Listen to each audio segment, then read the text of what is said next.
السلام علیکم دوستو آصف علی زرداری نے صدر کا عہدہ سنبھالتے ہی اپنی جیل میں بھرتی خفیہ گینگ کے تمام ممبران سے عزیر بلوچ کی رہائش گاہ میں فرداً ملاقاتیں کیں اور ان کو سیریل کلنگ اور ٹارگٹ کلنگ کے بہت سے مشن سونپے، جس کی وجہ سے کراچی کے حالات خراب ہو گئے اور روزانہ درجنوں شہریوں کو موت کے گھاٹ اتارا جانے لگا۔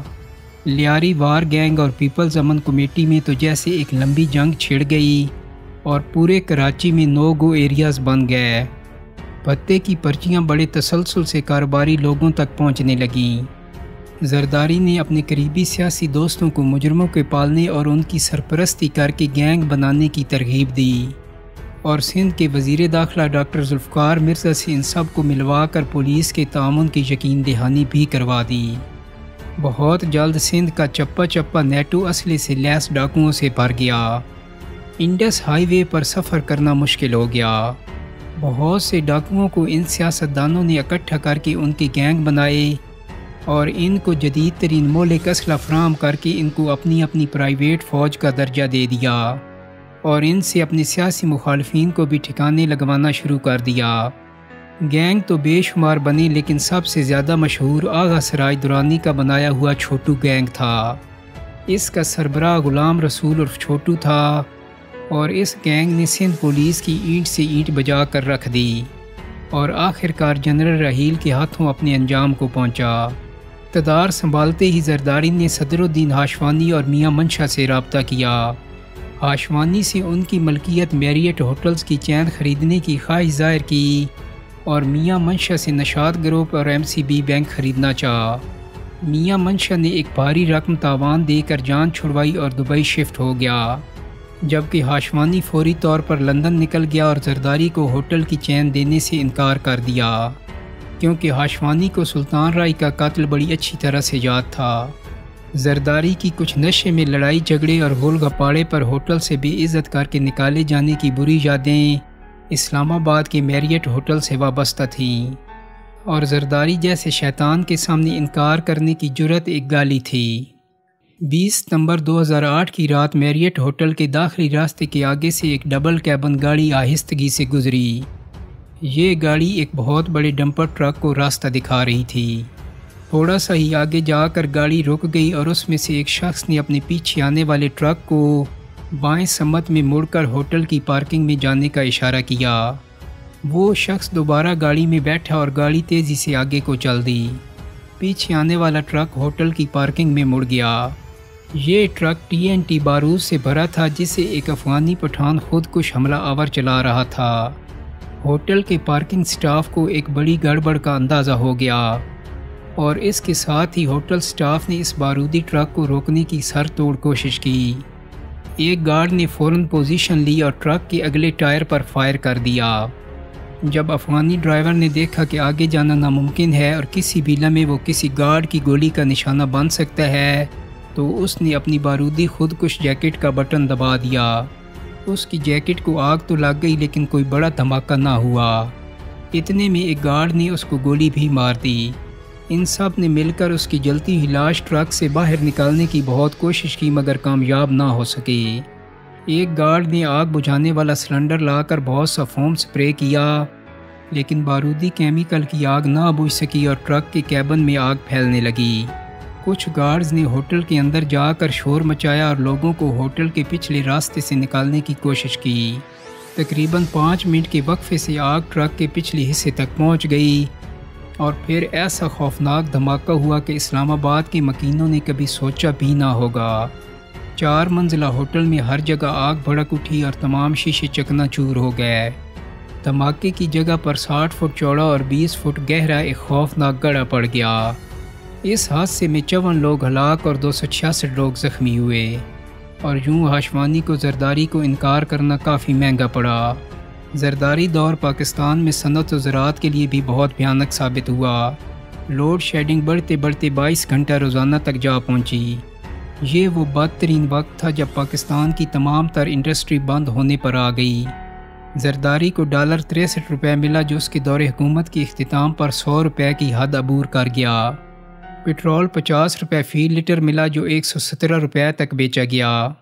دوستو اسی دور میں زرداری جب روس کے دورے پر ماسکو پہنچا تو اس کے ہم منصب نے اس کا استقبال کیا اور بڑی حیرانی سے دریافت کیا کہ پاکستان میں موجودہ دور میں صرف 2 گھنٹے روزانہ عوام کو بجلی ملتی ہے۔ روس نے جدید ترین آبدوز نما سمارٹ بورڈز پر ایٹمی ری ایکٹر نصب کیے ہیں۔ یہ ایک ایسا سسٹم ہے کہ ایک دفعہ لگانے کے بعد 50 سال تک متواتر 1350 میگا واٹ بجلی دیتا ہے۔ آپ بتائیں پاکستان کو کتنی بجلی درکار ہے؟ ہم پاکستان کو یہ سسٹم دینے کے لیے تیار ہیں۔ انہوں نے یہ بھی بتایا کہ ایک دفعہ کی انویسٹمنٹ کے بعد 50 سال تک مسلسل مفت بجلی ملے گی اور 50 سال کے بعد ریفیلنگ کر کے پھر اگلے 50 سال بجلی مل جائے گی۔ پاکستان کی ایٹمی صلاحیت کے پیش نظر وہ پاکستانی سائنسدانوں کو مکمل تربیت اور سمارٹ پاور ری ایکٹر ٹیکنالوجی ٹرانسفر کرنے میں دلچسپی رکھتے تھے۔ مستقبل میں پاکستان کی اہم پوزیشن کے پیش نظر وہ پاکستان سے گرم جوش تعلقات بنانے کے لیے پرجوش اور خواہش مند تھے تاکہ پرانی تلخیاں مٹا کر روس اور پاکستان اتحادی بننے کی سمت میں آگے بڑھ سکیں۔ انہوں نے پاکستان سٹیل مل کی حالت پر پریشانی کا اظہار کرتے ہوئے بھی زبردست تعاون کی پیشکش کی کہ وہ پاکستان سٹیل مل کو اپ گریڈ کرنے کے لیے مشینری اور ماہرین دینے کو آمادہ ہیں۔ دوستو زرداری اور بے نظیری وہ حکمران تھے جنہوں نے اپنے پہلے اور دوسرے دور حکومت میں انڈیپینڈنٹ پاور پروڈیوسر یعنی تیل سے بجلی پیدا کرنے والے پاور ہاؤسز لگوائے اور ان سے بہت مہنگی بجلی خرید کر کمیشن حاصل کیا۔ پاکستان کے لیے اتنی بڑی پیشکش پر زرداری نے انکار کر دیا کیونکہ وہ تو رشین لڑکیوں کے حسن کی شہرت سن کر ماسکو پہنچا تھا۔ انہوں نے جب زرداری کی دلچسپی دیگر امور میں دیکھی تو متعلقہ سپلائر سے زرداری کی ملاقات کروا دی اور اس کے بعد زرداری کی فرمائش پر روس سے لڑکیوں کا ایک گروپ اسلام آباد ایئرپورٹ پہنچ گیا۔ زرداری کے صدارتی دور میں ان گروپس کا تواتر سے آنا اور جانا لگا رہا۔ صدارتی محل کی گاڑی ان کو لینے پہنچ جاتی۔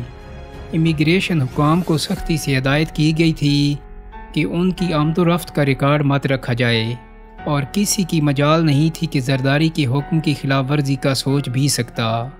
زرداری نے روس سے واپس آ کر رینٹل پاور پلانٹس کے منصوبے پر عمل کیا۔ واپڈا کے پاور ہاؤسز بند کروا کر بجلی کا شدید بحران پیدا کیا جو لمبے عرصے تک جاری رہا اور ترکی سے کار کے رینٹل پاور پلانٹ نامی ایک بحری جہاز منگوا لیا۔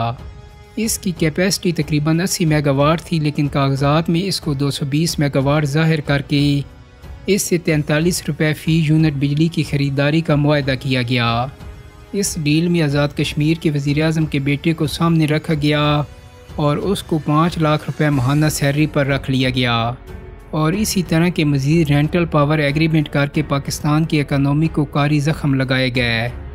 اپنے ایک دوست ریاض لال جی کے ساتھ مل کر زرداری نے پاکستان سٹیل کو برباد کر ڈالا۔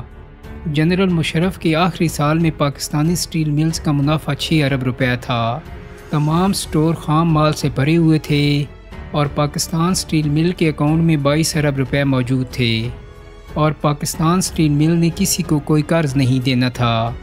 جنرل مشرف کے right hand lieutenant general retired Abdul Qayyum steel مل کے چیئرمین تھے۔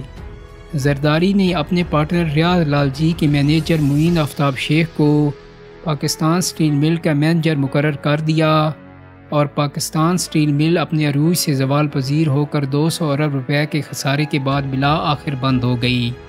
دوستو معین آفتاب پر اس وقت بھی 358 ملین روپے کی خورد برد کا کیس نیب میں زیر سماعت ہے۔ آپ گوگل پر معین آفتاب شیخ لکھ کر چیک کر سکتے ہیں۔ اسی دوران جب ایک وفد نے ان کو ملنا چاہا تو ان کو بتایا گیا کہ زرداری سے 5 منٹ کی ملاقات کا علیحدہ ریٹ ہے اور اس سے زیادہ کا علیحدہ۔ وفد کے اراکین بے حد حیران ہوئے لیکن انہوں نے آپس میں 10 لاکھ فی کا سپول کر کے اس بھاری رقم کا بندوبست کیا اور بڑی مشکل سے زرداری کو ملنے میں کامیاب ہوئے اور رو رو کر بتایا کہ انڈسٹری کی بہت بری حالت ہے، لوڈ شیڈنگ 22 گھنٹے تک جا پہنچی ہے، ٹیکسٹائل ملز بند پڑی ہیں، تقریباً تمام مل اونرز اپنی مشینری کھول کر بنگلہ دیش شفٹ کر رہے ہیں، کافی دہائیوں سے کھربوں کی مالیت سے لگی انڈسٹری تباہ ہو رہی ہے۔ زرداری نے ان کی باتیں سن کر بندر کی طرح دانت نکالے اور پوچھا، آپ نے ابھی تک اپنے لیے بنگلہ دیش میں مشینری کی شفٹنگ کے لیے کوئی موزوں پلاٹ نہیں دیکھا؟ اگر نہیں دیکھا تو اب دیکھ لیں۔ آپ کا ملاقات کا وقت ختم ہو چکا ہے، خدا حافظ، اب آپ جا سکتے ہیں۔ اور اپنے سیکرٹری کو ہدایت کی کہ ان کو مزید وقت ضائع کیے بغیر باہر چھوڑاؤ۔ دوستو، یہ تھا زرداری کا پاکستان کی صنعت و تجارت سے رویہ۔ زرداری کے دور حکومت